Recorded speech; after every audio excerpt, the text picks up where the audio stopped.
In October of 1889, when Wyoming's frozen wind was already promising death to everything alive, this man dragged a massive 20-foot locomotive boiler onto his claim. Local cowboys and carpenters tapped their fingers to their temples. The metal'll freeze solid from your own breath. You're building an iron coffin for your children. But what they didn't know, what none of them could have known, was who they were actually looking at. A boiler rigger from the deep tin mines of Cornwall. A man who hadn't come to the frontier to swing an axe. He came to apply the laws of thermodynamics to a place where ordinary wood had always failed. The wind showed up 3 weeks early that October, and it didn't knock, it just walked in, straight bound from the Arctic, across 1,000 miles of open grass and frozen nothing, right into Bear River Valley, carrying ice in its teeth, and a message every settler already knew by heart. Winter is coming, and this year it means business. So everybody did what you do out here. You chinked the gaps in your log walls. You banked dirt against the foundation. You split firewood until your shoulders scream, then split more. Because on the Wyoming frontier, your cabin wasn't just your home. It was the only thing standing between your children and a slow, frozen death. Every man in that valley was doing exactly that, except one. Trevina Pangelli was dragging a 20-foot iron boiler across the prairie with 16 oxen, and the kind of quiet focus that makes other men deeply uncomfortable.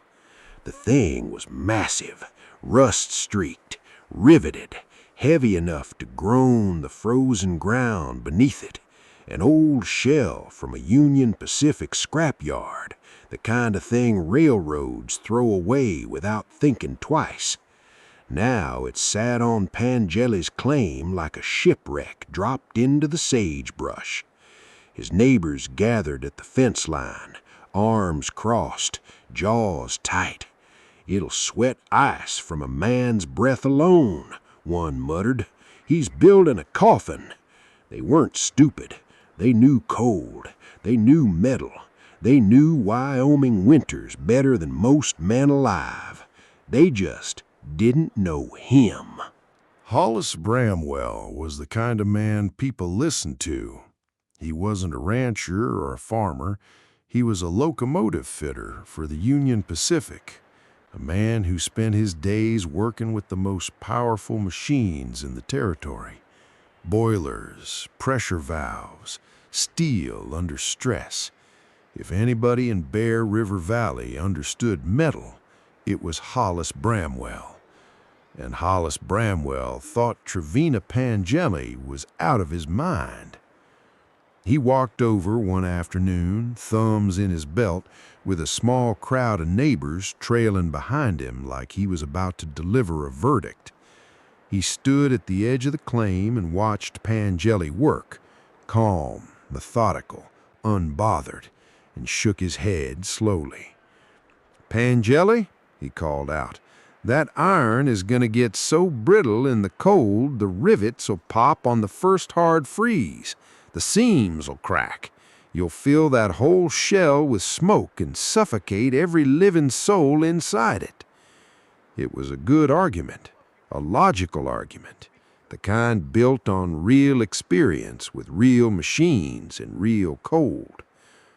Pangelli stopped, set a brick carefully on its bed of mortar, looked up at Bramwell with eyes that weren't angry, weren't defensive, just steady. "The iron is the weather skin, Mr. Bramwell," he said, his Cornish accent clipping every word short and clean. Then he turned back to his wall. Trowel, scrape, tap. The conversation was over. Bramwell stood there a moment longer, jaw tight, then turned and walked away. Behind him, the neighbors exchanged glances. Silas Pritchett, who'd lost 24 cattle to a blizzard the previous February, leaned toward Jedediah Combs and spoke quietly. "He's Cornish. They live underground. Maybe he just doesn't know any better." Nobody laughed, but nobody disagreed either. Inside the iron shell, the scraping of the trowel continued, steady, patient, certain. To understand what Trevina Pangelli was building, you have to understand where he came from. Not Wyoming, not the frontier, not anywhere with open sky and sagebrush and the smell of dry grass in the wind. He came from underground. For 20 years, Pangelli had worked in the deep tin mines of Cornwall, England, and down there, 200 feet below the surface, in tunnels so tight a man had to turn sideways to pass through. His entire job was one thing: keep the heat where it belonged. He was a laggard, a boiler insulator. He wrapped the massive stationary steam engines that drove the pumps and the man engines, the machines that kept the mines from flooding and the miners from dying. His tools weren't an axe or a saw. They were a trowel, a mallet, wire snips. His materials weren't logs or mud. They were friar brick, magnesia blocks, felted wool, and sheet iron. Every single day, his hand spoke the language of heat containment, because down in those mines, wasted heat meant wasted coal. Wasted coal meant wasted money, and wasted money meant men got fired, or worse, the mine closed and the whole community starved. So you didn't waste heat, you captured it, you sealed it, you made it stay exactly where you put it. That knowledge lived in his hands, in his bones. When he arrived in Wyoming with his wife, Morwenna, and their 2 young boys, Jago and Lowen, he built what everyone else built, a large pole pine cabin tightly chinked with mud and moss, solid, respectable, the right thing to do. And that first Wyoming winter nearly killed all 4 of them. The stove burned red hot day and night, and 6 feet away from it, 6 feet, a thin skin of ice formed on a pot of soup before it even cooled down. That was the moment Trevina Pangelli understood. The problem wasn't the fire. The problem was the house. Here's something nobody on the frontier wanted to admit. The log cabin, that great American symbol of toughness and self-reliance, was a terrible place to survive a Wyoming winter. Not because the men who built them were bad builders. They weren't. Jedediah Combs built the tightest, most carefully jointed cabin in the whole valley. Hollis Bramwell's place was solid enough to outlast his grandchildren. Didn't matter, because the enemy wasn't getting in through the door. It was getting in through the physics. A 12-inch pine log has an R value of about 15. Sounds decent, but the cold on the Wyoming frontier wasn't politely conducting itself through solid wood. It was finding every nail head, every window frame, every seam around the door and pouring through. Those nail heads, that's what haunted Pangelli. Every morning in that first winter, he'd wake up and look at the walls of his cabin, and on every single nail head, every point where metal touched wood and wood faced outside, there was a tiny white flower of frost, beautiful in a horrible way. Each one was proof. Each one was the cold reaching its fingers through the wall, grabbing the warm air on the other side and pulling it out into the darkness. The stove didn't stand a chance. It wasn't heating the home, it was attempting to heat the entire Bear River Valley, one nail hole at a time. And there was something worse, something Pangelli understood from his years underground that his neighbors had never had reason to think about: radiation. A hot stove throws heat outward in every direction, straight lines like light from a lantern. In a square room, that energy hits a flat wall. The wall absorbs some of it, conducts it straight outside, gone forever. The house wasn't just losing heat. The house was fighting the fire, and the fire was losing. So Pangelli stopped fighting the cold the way everyone else was fighting it. He stopped thinking about more fire. He started thinking about a better container. Late that summer, before the second Wyoming winter could come for his family again, he made the trip to Evanston. 2 days on horseback to the Union Pacific scrapyard, a vast graveyard of broken machines, retired rails, busted couplings, and iron that had outlived its usefulness to the railroad.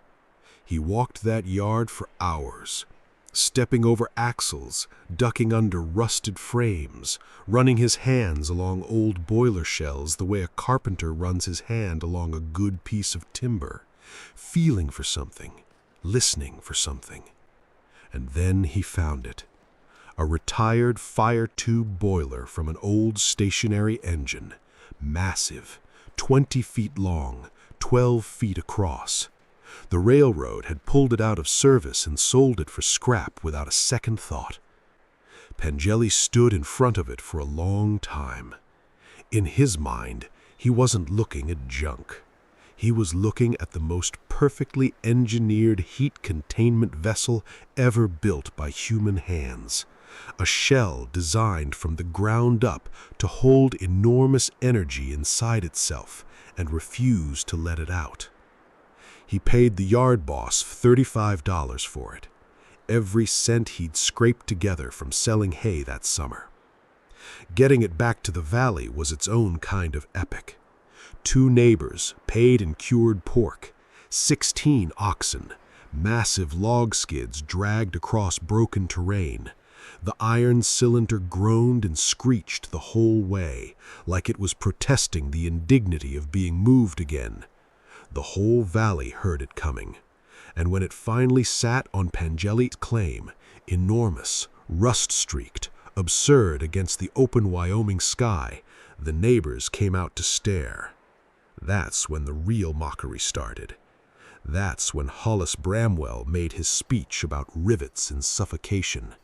And that's when Pangelli laid his first brick. He didn't start with the outside. He started with the inside. That's the part nobody understood. That's the part that made Bramwell and Coombs and Pritchett shake their heads and walk away muttering.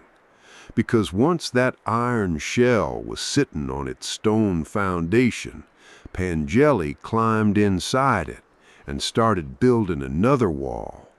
Fire brick, hundreds of them, bought from the same railroad scrapyard, pulled from decommissioned engine fireboxes, dense, heavy, dark red brick, designed to sit inches from an open flame and not crack, not crumble, not flinch.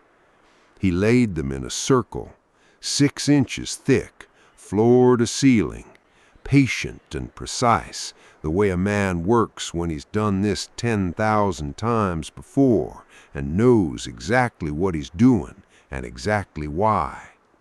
His boys, Jago and Lowen, mixed the fire clay mortar in a bucket outside, their small hands gray with dust, passing it in to their father through the growing doorway. Morwenna brought food and water, and stood at the opening sometimes, watching her husband work in the dim interior of the iron shell. "It will look a strange thing, Trevina," she said one evening, her voice soft. "It will be a warm thing, my love," he replied, his voice echoing slightly off the curved walls. "That is all that matters." When the brick wall was done, he left a 4-inch gap between it and the inner surface of the iron shell, a complete ring of empty space running the full circumference of the structure. Then he told his boys to haul sand, bucket after bucket after bucket from the riverbank, fine dry sand, and he poured it into that 4-inch gap, tamping it down with a long pole until every void was packed solid. The neighbors watched this part with genuine confusion. A man filling a perfectly good iron tank with river dirt. Bramwell watched for a moment, then turned and walked away without a word. He thought he'd seen enough. He hadn't seen anything yet.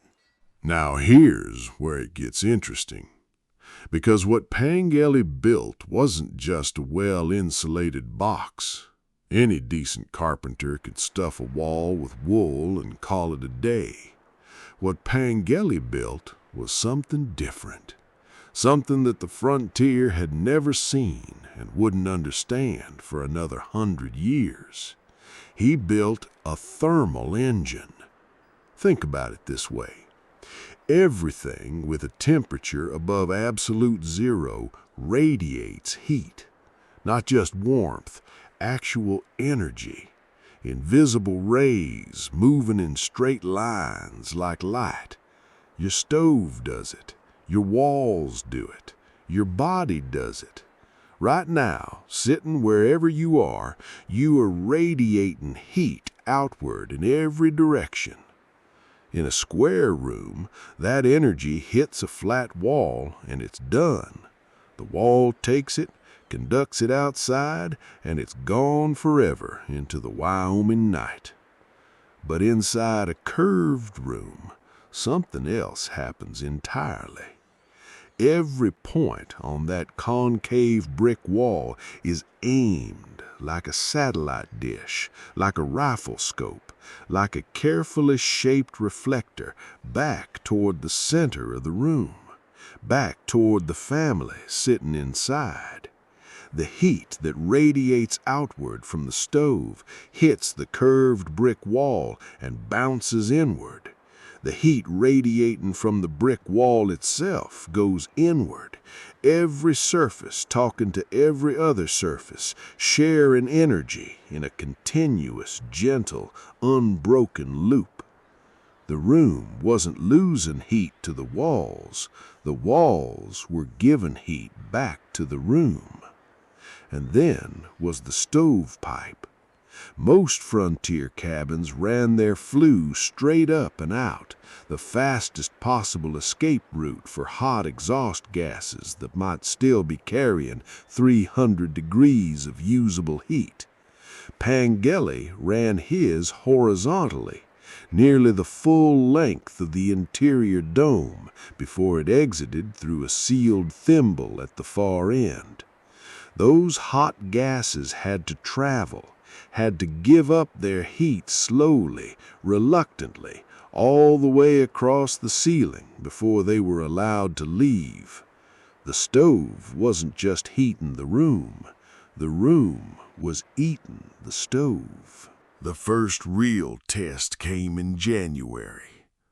Not a steady cold, something worse. Wyoming old-timers called it a Chinook collapse. And if you've never experienced one, here's what it feels like. For a few days, the weather goes soft, unnaturally warm.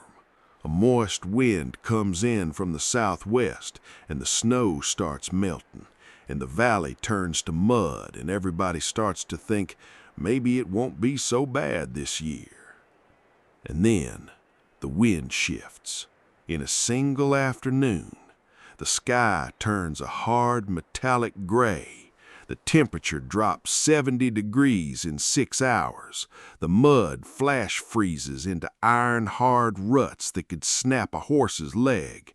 The wind comes back from the north with a sound like a freight train that never arrives, just keeps coming, keeps screaming, keeps pushing. That winter, it happened 14 times in 9 weeks. 14 times the valley thawed just enough to open every seam, soften every mud chinking, loosen every gap that had been carefully packed in October. And then 14 times the cold came roaring back through those same gaps like it had been personally invited. The Pritchett cabin became nearly unlivable. A new crack opened near their chimney, and no amount of rags could stop the knife-edge draft that found its way through. Their water barrel, 6 feet from a red-hot stove, froze solid. Their children, Martha and Samuel, lived wrapped in quilts, confined to a small circle of survivable warmth, while the corners of their single room stayed permanently below freezing. Bramwell burned through his wood pile at a rate that frightened him. He was a practical man. He did the math in his head every morning, and the math kept coming up the same ugly answer. Not enough wood, too much winter left. Inside the Pangelli boiler, a candle flame on the table barely flickered. The iron shell took the full force of every gust, 60-mile-an-hour winds that screamed and clawed at the riveted seams, and inside, the family heard it as nothing more than a distant, muffled roar, like weather happening to someone else. The temperature never dropped below 62 degrees. Morweena rolled out pastry dough one evening during the worst storm of the season. She set the butter on the table to soften. It softened. Butter, soft, on a table in the middle of a Wyoming blizzard. That was the moment she knew, truly knew, they weren't just surviving out here anymore. They were living. The vindication came on the coldest day of the year. Minus 35 degrees in the valley bottom.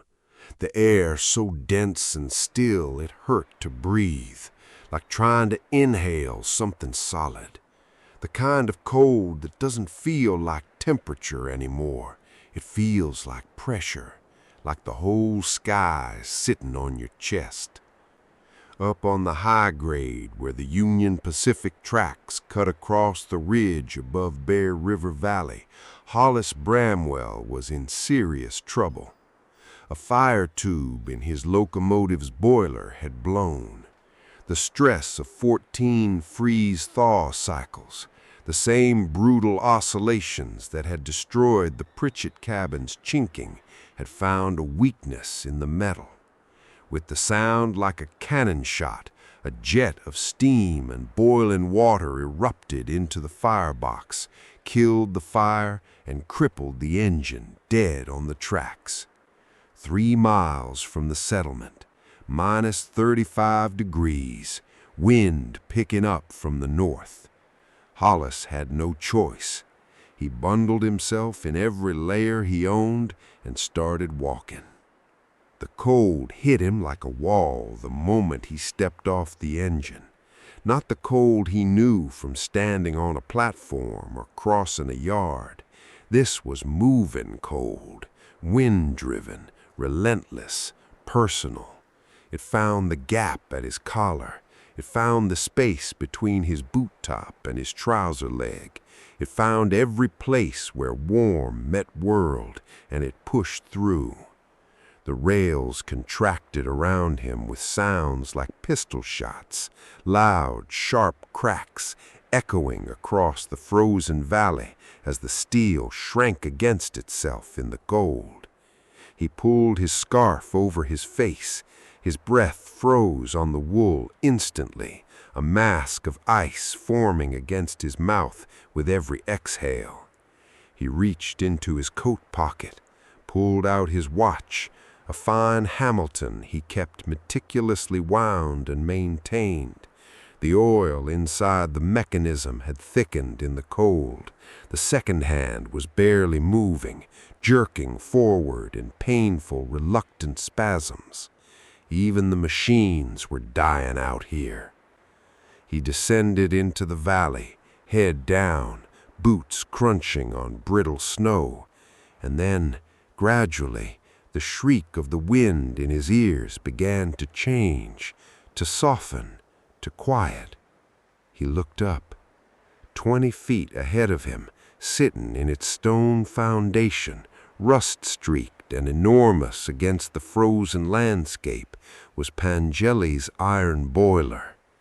He stood there for a moment in the strange pocket of calm that surrounded the structure. The gale still raged overhead, but at ground level, the air was almost still. He raised his face to it, confused, grateful, desperate. Then he walked to the door and knocked. The door swung open. Trevina Pangelli stood in the frame, silhouetted against a warm, soft light. Behind him, Jago and Lowen were on the floor assembling a wooden puzzle.